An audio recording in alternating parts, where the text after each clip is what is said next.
দেখছেন ATN news. Kazi and কাজীটির সৌজন্যে আজকে হ্যাপেনিং পয়েন্টে আপনাদের সবাইকে আমন্ত্রণ জানাচ্ছি। আমি জান্নাতুন নাহার জাকিয়া। দর্শক, 6 সেপ্টেম্বর ডায়াবেটিক সেবা দিবস। জাতীয় অধ্যাপক ডাক্তার মোহাম্মদ ইব্রাহিমের মৃত্যু দিবসকে স্মরণীয় করে রাখতে প্রতি বছরই ডায়াবেটিক হাসপাতালগুলোতে এই দিবসটি পালন করা হয়। ডায়াবেটিসকে আপনারা জানেন বলা হয় নীরব ঘাতক এবং বাংলাদেশ সহ বিশ্বজুড়ে এর বিস্তার উদ্বেগজনক হারে বেড়ে চলেছে। বাংলাদেশ সহ এই যে উদ্বেগজনক হারে বাড়ছে সেটা প্রতিরোধ কিভাবে করা যাবে এবং নিয়ন্ত্রণ কিভাবে করা যাবে, জীবনযাত্রা কিভাবে আরও সহজ করা যাবে, মানুষকে কিভাবে সচেতন করা যাবে, তাই নিয়ে আজকে আমাদের এই আয়োজন। আপনারা নিশ্চয়ই বুঝতে পারছেন ডায়াবেটিস প্রতিরোধ সুস্থ জীবনের সহযাত্রী নিয়ে আজকে আমরা কথা বলবো আমাদের অতিথির সঙ্গে। আজকে উপস্থিত আছেন আমাদের সাথে স্টুডিওতে অধ্যাপক doctor Arup Ratan Chowdhury, honorary senior consultant, dental surgery বিভাগ, বারডেম জেনারেল হাসপাতাল। স্যার, আপনাকে স্বাগত জানাচ্ছি আমাদের আয়োজনে। আমরা আমাদের দর্শকদের একদম শুরুতেই বলছিলাম যে বাংলাদেশ ডায়াবেটিক সমিতির প্রতিষ্ঠাতা জাতীয় অধ্যাপক মরহুম ডাক্তার মোহাম্মদ ইব্রাহিমের 36তম মৃত্যুবার্ষিকী 6 সেপ্টেম্বর পালন করা হবে এবং সেই সাথে বারডেম হাসপাতালগুলোতে ডায়াবেটিক সেবা দিবস 2025 উদযাপন করা হবে। আপনার কাছে একদম শুরুতে প্রশ্ন রাখতে চাই যে ডায়াবেটিস সেবা দিবসটি কবে থেকে আসলে পালিত হচ্ছে এবং এর উদ্দেশ্যটা আসলে কি? আসলে ডায়াবেটিস সেবা দিবসটা ডাক্তার মোহাম্মদ ইব্রাহিম স্যারের যে মৃত্যু দিবসটা, এইটাই আমাদের যে ন্যাশনাল কাউন্সিল আছে ডায়াবেটিক সমিতির, তাদের সিদ্ধান্তেই প্রতি বছর সেবা দিবস হিসাবে পালন করা হয়। এটা বিগত প্রায় 20 বছর যাবৎ। তো আমরা এই দিবসটা কেন পালন করি? কারণ তার মৃত্যু দিবস পালন করলেই তো মানুষ সচেতন হবে না, কিন্তু ডাক্তার ইব্রাহিমের মূল মন্ত্রটাই ছিল যে আমাদের ডায়াবেটিক রোগীদেরকে সচেতন করা, সাধারণ মানুষকে সচেতন করা। সুতরাং তার যে মোটোটা ছিল, তার যে আদর্শটা, সেটাই তার মৃত্যু দিবসে আমরা করে থাকি। অর্থাৎ এই দিবসটাকে সেবা দিবস হিসেবে পালন করা হয়। অর্থাৎ ডায়াবেটিস রোগীদেরকে আরও কীভাবে ভালো সেবা দেওয়া যায়, সেই জন্য ডায়াবেটিক সমিতির যে বিভিন্ন অঙ্গ প্রতিষ্ঠান রয়েছে, যেমন বারডেম হাসপাতাল রয়েছে এবং সারা বাংলাদেশে বিভিন্ন যে নেটওয়ার্কগুলো রয়েছে ডায়াবেটিক সমিতির, প্রায় 64টি জেলাতেই কিন্তু ডায়াবেটিক সমিতির হাসপাতাল রয়েছে, সেবা দেওয়ার ব্যবস্থা আছে। সেগুলোতেও ডায়াবেটিক রোগীদেরকে একটু উন্নত মানের সেবা দেওয়া হয়। তাদের যে খাদ্য, সেটাকে একটু ইমপ্রুভ ডায়েট দেওয়া হয়। তাদের একটা নর্মাল স্ক্রিনিং করা হয়। যারা ডায়াবেটিস নেই তাদেরকেও জনসাধারণের জন্য একটা ওপেন স্ক্রিনিং একটা সিস্টেম চালু করা হয়, যাতে করে সাধারণ রোগীরা এসে দেখতে পারে তার ডায়াবেটিস আছে কিনা। তারপরে তাদেরকে সচেতন করার জন্য খাদ্য নিয়ন্ত্রণ ব্যবস্থা, তাদেরকে কায়িক পরিশ্রম করা, এগুলো যে ডায়াবেটিস নিয়ন্ত্রণের একটা মানে উল্লেখযোগ্য মাধ্যম, সেগুলোকে বিভিন্নভাবে তাদেরকে শিক্ষা দেওয়া হয়। সুতরাং সব মিলিয়ে সেবা দিবসটাকে ডায়াবেটিক রোগীদের জন্য শুধু না, সাধারণ মানুষকে ডায়াবেটিস সম্বন্ধে সচেতন করা হয় এই সেবা দিবসে। আচ্ছা, বাংলাদেশে এই মুহূর্তে স্যার কতজন ডায়াবেটিক রোগী আছে? ডায়াবেটিস প্রায় এই দেশে প্রায় বাংলাদেশ ছাড়াও এই সাউথ ইস্ট এশিয়াতে আমাদের যে একটা পরিসংখ্যান দেখা যায়, তার মধ্যে দেখা যায় টাইপ 2 ডায়াবেটিস এখানে সবচেয়ে বেশি। কিন্তু একটা পরিসংখ্যানে বলা হয়েছে প্রায় এখন বর্তমানে প্রায় 2021 সালের যে হিসাব ছিল, সেটা দেখা যায় প্রায় সারা বিশ্বে 53.7 কোটি মানুষ ডায়াবেটিসে আক্রান্ত। কিন্তু এই যে পরিস্থিতিটা চলছে, ডায়াবেটিসের বিভিন্ন কারণ যেগুলো রয়েছে, এই কারণগুলো যদি অব্যাহত থাকে, এগুলো যদি কমানো না হয়, তাহলে কি 2030 সালে 64 কোটিতে যাবে। এবং আরও বিস্ময়কর ব্যাপার হচ্ছে যে আমাদের এই 24 কোটি মানুষ প্রতি 2 জনে একজন জানেই না যে তার ডায়াবেটিস আছে। যেমন ধরেন আমার কাছে একজন, আমি তো ডেন্টাল সার্জন, আমার কাছে একজন দাঁত দেখাতে আসলো বা মুখ পরীক্ষার জন্য আসলো বা মুখের একটা ঘা নিয়ে আসলো। তা আমি তখন তার মুখের ঘা পরীক্ষার সাথে সাথে তার সম্পূর্ণ একটা ইতিহাস নিব, যে তিনি পান খান কিনা, জর্দা খান কিনা, তার বয়স কত, তার উচ্চতা কত, তার খাদ্যাভ্যাস কী, এবং সেই সাথে সাথে তিনি ধূমপান করেন কিনা, আরও সে ডায়াবেটিস আছে কিনা। তিনি হয়তো বলবেন না আমার ডায়াবেটিস নাই, কিন্তু তবুও আমি তাকে ডায়াবেটিস পরীক্ষার জন্য দিব। পরীক্ষার রেজাল্ট নিয়ে তিনি যখন আসেন, তখন দেখা যায় তার ডায়াবেটিস, অর্থাৎ তিনি জানতেন না। তো এই যে আমি আমার একটা অবস্থান থেকে, আমি একজন ডেন্টাল সার্জন হিসাবে আমার একটা সুযোগ রয়েছে ডায়াবেটিস রোগীদেরকে শনাক্ত করা। তো সেই কাজটা আমি করছি এবং ওই রোগীটারও উপকার হয়ে যাচ্ছে। কারণ তিনি হয়তো একটা বিশাল জটিলতা নিয়ে হয়তো বারডেম হাসপাতালে যেতে পারতেন, কোনো কিডনি সমস্যা বা হার্টের সমস্যা নিয়ে, তখন দেখা যেত তার ডায়াবেটিস। কিন্তু মুখের একটা ঘা নিয়ে তিনি আমার কাছে আসছিলেন, তখনই আমি পরীক্ষা করে বলে দিলাম যে তার ডায়াবেটিস আছে। সুতরাং তার ডায়াবেটিসটা তখন থেকে যদি নিয়ন্ত্রণ হয়, তাহলে যে আরও জটিলতাগুলো রয়েছে, যেমন কিডনি রোগ, চোখে ছানি পড়া, হৃদরোগ, তারপরে আপনার নিউরোলজিক্যাল প্রবলেম হয় যেগুলা, তারপরে আথেরোস্ক্লেরোসিস হয়, না ধরে নার্ভের সমস্যা, সেগুলো কিন্তু তার রক্ষা পায়। একদমই। সুতরাং আমরা যেটা বলতে চাই সেটা হচ্ছে যে আমাদের এগুলা শনাক্ত করতে হবে। এই যে 24 কোটি মানুষের জানেই না, দুইজনে একজন জানেই না যে তার ডায়াবেটিস আছে সারা বিশ্বে, এবং জটিলতা হয় তখন তারা আসে। এই বিষয়গুলা কি আমরা জনগণকে জানাতে চাই যে আপনার বয়স যদি 20-এর বেশি হয়, 25 হয়, এবং আপনার বংশ যদি ডায়াবেটিসের কোনো ইতিহাস থাকে, তাহলে আপনি অবশ্যই আপনি এই বয়সে আপনি যাই একবার ডায়াবেটিসটা চেক করবেন, রক্তের সুগারটা আপনার কেমন আছে সেটা দেখতে হবে। আচ্ছা, কারণ এটা দেখাটা হচ্ছে ম্যান্ডেটরি। এখন সারা বিশ্বেই একটা হেলথ চেক আপ হয়, আমাদের দেশে হয়তো সেই সিস্টেমটা নাই, যেহেতু আমাদের দেশে হেলথ ইন্স্যুরেন্স সেভাবে সিস্টেমটা গ্রো করে নাই, চালু হয়নি। কিন্তু পৃথিবীর উন্নত দেশে, যেমন আমি যখন মার্কিন যুক্তরাষ্ট্রে পড়াশোনা করতে যাই, আমার ইউনিভার্সিটিতে কিন্তু আমার হেলথ ইন্স্যুরেন্স করতে হয়েছিল, কারণ আমাকে তখন তাহলে অ্যাডমিশন দিত না, এটা ম্যান্ডেটরি। তো এইভাবে যদি আমরা প্রতি বছর নিজেকে একটা চেক আপ করি, দেখে নেই, যেমন ধরেন বাংলাদেশের বিভিন্ন সরকারি চাকুরিরা, তাদের তো এসিআর করতে হয়, তাই না, অ্যানুয়াল রিপোর্ট যেটা একটা করে, কনফিডেন্সিয়াল রিপোর্ট, তখন তারা প্রস্রাব পরীক্ষা করেন, রক্ত পরীক্ষা করেন, তখন দেখা যায় প্রায় অসংখ্য 30% মানুষের পাওয়া যায় ডায়াবেটিস, তারা জানতোই না। তো এইভাবে হঠাৎ করে ধরা পড়লে একটা নানান জটিলতা নিয়ে ধরা পড়ে। সুতরাং আমরা যদি কশাস থাকি, আমরা যদি সতর্ক থাকি, যেমন একজন মানুষের যদি 20 বছরের পর থেকে সে নিয়মিতভাবে প্রতি বছর একবার ডায়াবেটিস চেক আপ করে, তার তো কোনো সমস্যা নাই। অবশ্যই স্যার, ডায়াবেটিস রোগ নিয়ন্ত্রণে বা প্রতিরোধে মুখের স্বাস্থ্যের যে যত্নের গুরুত্ব, সেটা কতখানি আপনার কাছে? অনেক গুরুত্বপূর্ণ। দেখেন, ডায়াবেটিসের যে জটিলতাগুলো বলা হয়েছে বিজ্ঞান, বিশ্ব স্বাস্থ্য সংস্থা, তার মধ্যে একটা হচ্ছে অনিয়ন্ত্রিত ডায়াবেটিসের ফলে কিডনি সংক্রান্ত জটিলতা হয়, হার্টের রোগ হয়, হার্ট ডিজিজ হয়, তারপরে আমাদের ব্রেনের স্ট্রোক হয়, আমাদের চোখের ছানি পড়ে, আমাদের পুরুষের যৌনশক্তি হ্রাস পায়, মেয়েদের অকালে গর্ভপাত হয়ে যায়, এবং অ্যাথেরোস্ক্লেরোসিস যেটা পায়ের গ্যাংগ্রিন, যেটা পা কেটে ফেলতে হয়। তো এই সমস্ত জটিলতার সাথে মুখের একটা জটিলতা বিজ্ঞানীরা প্রায় 50 বছর গবেষণায় এখন আবিষ্কার করেছেন। এখন বলা হয় 6th কমপ্লিকেশন ডায়াবেটিসের হচ্ছে পেরিওডন্টাল ডিজিজ, যেটাকে আমরা মাড়ির রোগ বলি। ওই যে একসময় বলা হয়েছে পাইরিয়া, অর্থাৎ মাড়ি থেকে রক্ত পড়ে, মুখে দুর্গন্ধ হয়, মাড়ি ফুলে যায়, দাঁত নড়ে যায়, অকালে একটা দাঁত হারাতে হয়, এটা কিন্তু হচ্ছে মাড়ির রোগ। এই রোগটা কিন্তু ডায়াবেটিস রোগীদের সবচেয়ে বেশি হয়, মানে বেশিরভাগ ডায়াবেটিস রোগীদের দেখা যায় মাড়ির রোগ আছে। এই জন্য ডায়াবেটিক হাসপাতাল থেকে যে গাইড বইটা দেওয়া হয়, একটা বই দেওয়া হয় কিন্তু প্রতিটা রোগীকে যখন ডায়াবেটিস শনাক্ত হয়, সেখানে কিন্তু আমরা এখন পায়ের যত্ন, চোখের যত্নের সাথে সাথে মুখের যত্নটাও লিখে দিয়েছি, যাতে সে তার মুখের যত্ন নিতে পারে। কারণ কি? কারণ হচ্ছে যে দেখা যায় যে একজন ডায়াবেটিক রোগী ইনসুলিন নিচ্ছেন, খাদ্য নিয়ন্ত্রণ করছেন, নিয়মিত ব্যায়াম করছেন, কিন্তু ডায়াবেটিস নিয়ন্ত্রণ হচ্ছে না। কারণটা কি? কারণটা দেখা গেল তার মুখ হাঁ করে, দেখা গেল তার মুখের রোগ। মুখের রোগটা কি? মাড়ির রোগ। এই যে পেরিওডন্টাল ডিজিজটা হয়ে রয়েছে, তার সমস্ত মাড়িতে প্রদাহ বা ইনফেকশন, মাড়িতে সামান্য আঘাতে রক্ত পড়ে, ব্রাশ করলে। এই নিয়ে আমরা আরো কথা বলবো, তবে তার আগে দর্শক, আমাদের হ্যাপেনিং পয়েন্টের আয়োজন একটা বিরতি নেবার সময় হয়ে গেছে। আমরা একটা বিরতির পর ফিরছি, কোথাও যাবেন না, আমাদের সাথে থাকবেন।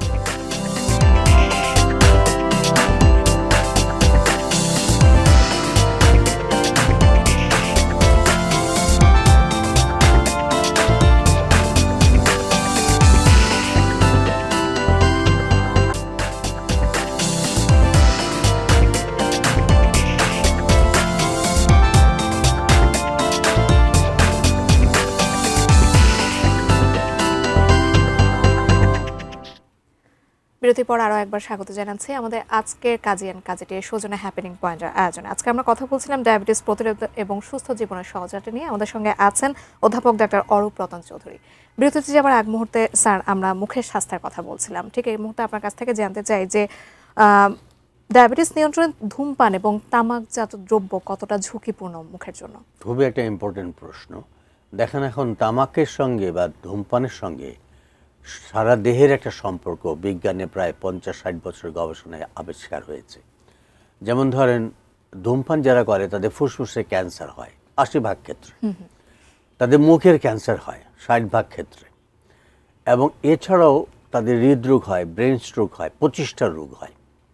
তো এই সঙ্গে দেখেন, যারা ডায়াবেটিস আছে কিন্তু ধূমপান করেন, তাদের হৃদরোগ হওয়ার ঝুঁকি 50 গুণ বেড়ে যায়।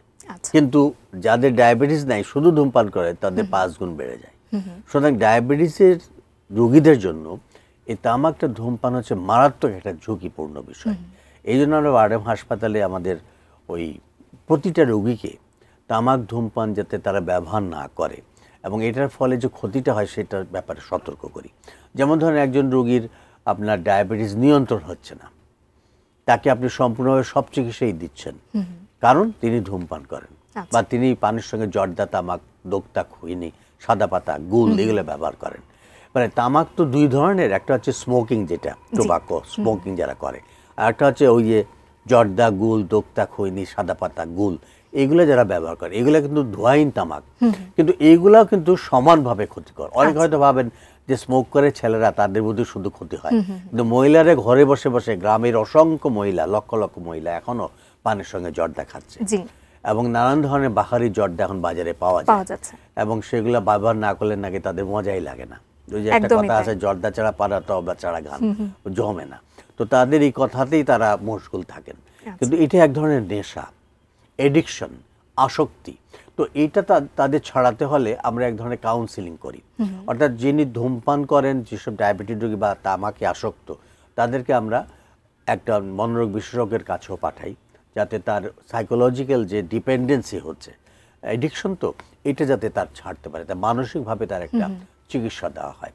তারপরে আস্তে আস্তে তিনি সেটা ছাড়তে পারেন, কারণ এর প্রতিক্রিয়াটা খুবই খারাপ। কারণ মুখে যে জর্দাটা তিনি ব্যবহার করেন বা তামাক পাতাটা ব্যবহার করেন, তার যদি ডায়াবেটিস থাকে এবং রক্তের শর্করা বেশি থাকে, তাহলে মুখে যে তার ঘাটা হবে, অন্য নন ডায়াবেটিকের কিন্তু অতখানি ক্ষতি হবে না, কিন্তু তার কিন্তু ক্যান্সার হওয়ার ঝুঁকিটা সবচেয়ে বেশি, অনেক বেশি ঝুঁকিপূর্ণ হয়ে যাবে। সুতরাং একজন ডায়াবেটিক রোগী যদি ক্যান্সার হয়, তখন একটা তো ডায়াবেটিক সারা জীবনের রোগ, সেটা নিয়ে তিনি এমনি বিভ্রান্ত থাকেন, তার মধ্যে তার যদি আবার ক্যান্সার, তাহলে তার জীবনটাই মাটি। সুতরাং এই ব্যাপারে আমরা দর্শকদের আজকে সতর্ক করতে চাই যে ডায়াবেটিস যদি আপনার থেকে থাকে এবং ডায়াবেটিস যদি আপনি ভালো রাখতে চান, সুস্থ রাখতে চান, কন্ট্রোলে রাখতে চান, তাহলে অবশ্যই তামাক এবং ধূমপানের অভ্যাসটা ছাড়তে হবে। যদি আপনি তামাক ধূমপানের অভ্যাস না ছাড়েন, ডায়াবেটিস নিয়ন্ত্রণে রাখতে চান, কখনোই আপনার ডায়াবেটিস নিয়ন্ত্রণে থাকবে না এবং আপনার যে ঝুঁকিগুলো রয়েছে, হৃদরোগ হওয়ার বা স্ট্রোক হওয়ার বা মুখের ক্যান্সার বা ফুসফুসের ক্যান্সার হওয়ার ঝুঁকি 50 গুণ বেড়ে যাবে। আচ্ছা, একজন ডায়াবেটিস রোগী মুখের যত্ন আসলে কিভাবে নেবেন? ডায়াবেটিস রোগীদের মুখের যত্নটা খুবই সহজ। আমরা যেমন সাধারণ রোগীদের আমরা যত্ন নিতে বলি, ঠিক তেমনি ভাবে দুবেলা তারা ব্রাশ করবেন, সকালে ঘুম থেকে উঠে নয়, ঘুম থেকে উঠে মুখটা সাদা পানিতে ধুয়ে ফেলবেন, কিন্তু নাস্তাটা যে করবেন, ব্রেকফাস্টের পরে দাঁত ব্রাশ করবেন। অর্থাৎ তিনি যে অফিসে যাচ্ছেন বা স্কুলে যাচ্ছেন বা কোথাও যাচ্ছেন, তিনি মুখে যেন ওই সকালের খাবারটা নিয়ে না যান, তিনি যেন ব্রাশ করে যান। 1, 2 নম্বর হচ্ছে রাতে ঘুমানোর আগে তিনি 3টা কাজ করবেন। একটা হচ্ছে যে ডেন্টাল ফ্লস, আজকাল বাজারে একটা সুতা পাওয়া যায়, সেটা দিয়ে প্রতিটি দাঁতের ফাঁক পরিষ্কার করবেন এবং তিনি জিহ্বাটা পরিষ্কার করার জন্য জিভ ছোলা ব্যবহার করবেন। জিভ ছোলা একটা টাং ক্লিনার বলা হয়, এটা একটা প্লাস্টিকের জিনিস, জিহ্বার পিছনের থেকে দিয়ে একটা টেনে জিহ্বার সামনের দিকে আনতে হবে, তাহলে যে কোটিংটা থাকে জিহ্বার উপরে, একটা পরত থাকে, লেয়ার থাকে খাদ্যকণা, সেগুলো পরিষ্কার হবে। ওগুলোর থেকে কিন্তু অনেক জীবাণু হয়, মুখের এক ধরনের ঘা হয়, অরাল ক্যান্ডিডিয়াসিস, সেটা হবে না। এবং তিনি যেন একটা অ্যান্টিসেপটিক মাউথ ওয়াশ ব্যবহার করেন, ক্লোরহেক্সিডিন জাতীয় বা অল্প গরম লবণানিতে মুখটা কুলিকুচি করেন দাঁত ব্রাশের পরে। এই 3টা জিনিস যিনি করবেন, তার মুখের খাদ্যকণার যেটা সারাদিন তিনি খেয়েছেন সেটা পরিষ্কার হয়ে যাবে। সেই সাথে আরেকটা জিনিস বলতে চাই, পুষ্টিকর খাদ্য, যেমন ধরেন শাকসবজি, ফলমূল, যেগুলোতে হলুদ রঙের ফল আছে, যেমন পেঁপে, কলা, কমলা, এগুলা তিনি বেশি খাবেন, তাহলে অ্যান্টিঅক্সিডেন্ট বেশি থাকে, সেগুলো ক্যান্সার প্রতিরোধ শুধু নয়, ডায়াবেটিসও নিয়ন্ত্রণে রাখে, সেগুলো তিনি ব্যবহার করবেন। এক বাটি সালাদ খাবেন প্রতিদিন, যেটাতে শসা থাকবে, গাজর থাকবে, টমেটো থাকবে, লেবুর রস থাকবে, এবং এটা কিন্তু 1 বাটি খাবেন। তাতে তিনি অ্যান্টিঅক্সিডেন্ট যেটা ভিটামিন বিটা ক্যারোটিন এ এবং ভিটামিন সি, সেটা সম্পূর্ণ পরিমাণে থাকে, তাতে তার রোগ প্রতিরোধ হবে, মাড়িও শক্ত থাকবে, দাঁতও ভালো থাকবে। এবং তিনি ধূমপান এবং তামাকজাত দ্রব্য, যেগুলো জর্দা, গুল, দোক্তা, খনিজ, সেগুলো বর্জন করবেন। তাহলে তিনি প্রতি বছরে একবার ডেন্টিস্টের কাছে যাবেন, এবং দাঁত ও মুখ পরীক্ষা করবেন, যাতে তার কোনো ক্যাভিটি থাকলে সাথে সাথে ফিলিং করতে পারেন। দাঁতে ময়লা যেগুলো জমে প্লাগ, ডেন্টাল প্লাগ, সেগুলো একটু স্কেলিং করাবেন, তাহলে মাড়ির রোগটা তার কম হবে। অবশ্যই আমাদের দর্শক যারা দেখছেন তারা নিশ্চয়ই উপকৃত হবেন। স্যার, ডায়াবেটিস চিকিৎসায় একজন মুখ এবং দন্তরোগ বিশেষজ্ঞ আসলে কেমন ভূমিকা রাখতে পারেন যদি বলেন? অবশ্যই ভূমিকাটা অত্যন্ত গুরুত্বপূর্ণ, কারণ ডায়াবেটিস নিয়ন্ত্রণ শুধু না, ডায়াবেটিস শনাক্তকরণের ক্ষেত্রে ডেন্টিস্টের একটা ভূমিকা আছে। যখন একজন রোগী আসে তার ডায়াবেটিসটা আমরা পরীক্ষা করতে দিব, যে ধরনের ডেন্টাল সার্জারি আমরা করি না কেন, দাঁত তোলার ব্যাপারে হোক, স্কেলিংয়ের ব্যাপারে হোক, রুট ক্যানালের ব্যাপারে হোক, যে কোনো ঘায়ের চিকিৎসার ব্যাপারে হোক, তার ডায়াবেটিসটা পরীক্ষা একদম ম্যান্ডেটরি করতে হবে, অবশ্যই করতে হবে। আর যদি আমি জানি যে তার ডায়াবেটিস আছে, তাহলে আমি সুগারটা একটু দেখে নেব যে নিয়ন্ত্রণে আছে কিনা। যদি নিয়ন্ত্রণে থাকে, 2 hours আফটার ব্রেকফাস্ট যদি 8-এর নিচে থাকে, তাহলে তাকে অবশ্যই আমরা ডায়াবেটিসের চিকিৎসা দিতে পারবো। এবং সেই সাথে সাথে তাকে বলবো যে প্রতি বছর অন্তত ডায়াবেটিক রোগী যেন 2 বার ডেন্টিস্টের কাছে আসে। আমরা সাধারণ রোগীকে বলি যে যাদের ডায়াবেটিস নেই তারা 1 বার আসেন, ডায়াবেটিস রোগী যেন প্রতি বছর 2 বার আসেন। তাহলে তার ডায়াবেটিসের যে অনিয়ন্ত্রণ অবস্থা থাকে, অর্থাৎ তিনি দেখছেন হয়তো ডায়াবেটিস নিয়ন্ত্রণ হচ্ছে না, ডাক্তারের কথা শুনছেন, ইনসুলিন নিচ্ছেন, ট্যাবলেট খাচ্ছেন বা ব্যায়াম করছেন বা পুষ্টিকর খাদ্যও খাচ্ছেন, কিন্তু ডায়াবেটিস নিয়ন্ত্রণ হচ্ছে না। কিন্তু মুখের এই জটিলতার কারণে ডায়াবেটিস অনেক সময় নিয়ন্ত্রণে হয় না। তাহলে একজন ডেন্টাল সার্জনের ভূমিকা ডায়াবেটিস নিয়ন্ত্রণের ক্ষেত্রে অনেক গুরুত্বপূর্ণ। ডায়াবেটিসকে এই মুহূর্তে কিন্তু বিশ্বে মহামারী হিসেবে বলা হয়। এর কারণগুলো আসলে কারণগুলো হচ্ছে যে আমরা যে এখন আমাদের যে জীবনযাত্রা, লাইফস্টাইল, এটা কিন্তু অনেক বদলে গেছে। যেমন আমরা সকালে নাস্তা করতাম, আমরা দুধ খেতাম, কলা খেতাম, এগুলা খেতাম, কিন্তু এখন ফাস্টফুডের প্রচলন হয়েছে। এখন ছেলেমেয়েরা অনলাইনে ফাস্টফুডে অর্ডার দেয় বাসায়, এবং বসে বসে কম্পিউটার বা মোবাইল এগুলো নিয়ে সারাক্ষণ বসে থাকে। তারা কোনো ফিজিক্যাল অ্যাক্টিভিটিতে যায় না, শরীর চর্চা করে না, খেলার মাঠে যায় না, ফুটবল খেলে না, ক্রিকেট খেলে না, সাঁতার কাটে না, সাইকেল নিয়ে দৌড়াদৌড়ি করে না, তারা কোনো বিভিন্ন ধরনের শরীরচর্চার মধ্যে নাই। ফলে সে ঘরে বসে বসে সারাদিন কম্পিউটার, ল্যাপটপ এবং মোবাইলে থাকতে থাকতে এবং অনলাইনে ফাস্টফুড অর্ডার দিতে দিতে তারা মুটিয়ে যাচ্ছে, তাদের ওজন বেড়ে যাচ্ছে, এবং এটাই কিন্তু ডায়াবেটিসের মূল কারণ। এখন যে এপিডেমিক হচ্ছে কেন, কারণ এখন কিন্তু সে বৃদ্ধ বয়সে বা একটা বয়স্ক মানুষের ডায়াবেটিস হয় না, এখন কিন্তু ছোট বয়সেও দেখা যাচ্ছে ডায়াবেটিস হয়ে যাচ্ছে। এই কারণ হচ্ছে মুটিয়ে যাওয়া, 1। 2 নম্বর হচ্ছে যে আমাদের নগরায়ন, এই যে আমাদের জীবন ব্যবস্থা পরিবর্তনের সাথে সাথে আমাদের বিল্ডিং হচ্ছে, শহরে কোনো খেলার মাঠ নেই, স্কুলে কোনো খেলার মাঠ নেই, সমস্ত অ্যাপার্টমেন্ট হয়ে যাচ্ছে, এবং মানুষ কোনো জায়গা পাচ্ছে না হাঁটার, রাস্তা দিয়ে হাঁটার জায়গা নেই, হকাররা বসে আছে, হাঁটবে যে সেই পরিবেশও নাই। এইগুলো যে বিভিন্ন ধরনের কারণ রয়েছে। আর মানুষের আরেকটা হচ্ছে যে মানুষের যে আয়ু বাড়ছে, বয়স্ক লোকের সংখ্যা কিন্তু এখন বাড়ছে, এবং তাদেরও কিন্তু ডায়াবেটিস হওয়ার একটা কারণ হয়ে যাচ্ছে। এগুলো সমস্ত কিছু বিবেচনা করলে দেখা যায় যে সারা পৃথিবীতে কিন্তু এই যে একটা জীবন ব্যবস্থা পরিবর্তন হচ্ছে, মানুষ যে লাইফস্টাইলটা চেঞ্জ করে ফেলছে, তারা আগের মতো খেলাধুলা করে না, শরীরচর্চা করে না, পুষ্টিকর খাদ্য খায় না, ফাস্টফুডে সবাই অভ্যস্ত হয়ে যাচ্ছে। আমরা বাইরের রেস্টুরেন্টে গেলে ফাস্টফুড খাই, বিএফসি, কেএফসি, এগুলো আমাদের এখন দৈনন্দিন জীবনে নিত্য নতুন আমাদের আইটেম হয়ে যাচ্ছে, অভ্যাস হয়ে যাচ্ছে। তো এইগুলো আমাদের ত্যাগ করতে হবে, এবং আমাদের বিভিন্ন ধরনের নেশা, যেগুলো তামাকের নেশা, ধূমপানের নেশা, মাদকের নেশা, এগুলো কিন্তু একটা এডিকশন। এবং ছেলেমেয়েরা, আমাদের দেশের যুবকরা এখন মাদকাসক্ত হয়ে যাচ্ছে, একটা বিরাট সংখ্যক তরুণ সমাজ কিন্তু মাদকের দিকে ধেয়ে যাচ্ছে, এবং আমাদের দেশে মাদক এখন আসছে প্রচুর পরিমাণে, অ্যাভেলেবিলিটি হচ্ছে, এগুলা সহজলভ্য হয়ে যাচ্ছে।